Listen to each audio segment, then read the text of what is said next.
Hvernig er svona líðan eftir þennan rússipanna?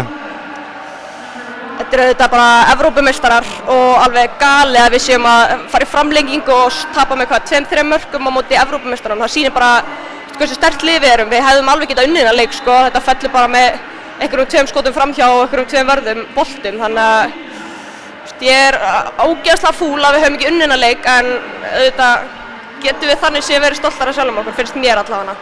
Ég meina það blæst nú ekki byrjulega í hálfleik, þeir eru 7 mörgum undir og það þarf mikla trú til þess að leggja að snúa því við. Þetta er náttúrulega bara mjög sterkur karakter af okkur að komast aftur inn í leikin eftir að vera, eins og segir, 7 mörgum undir í hálfleik.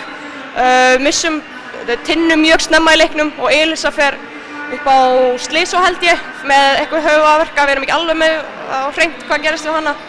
En það bara missum mjög sterka leikmenn út og sýnir mjög mikinn karakter og öðrum leikmennum að stíga upp og bara sýna hvað við erum gerðar úr.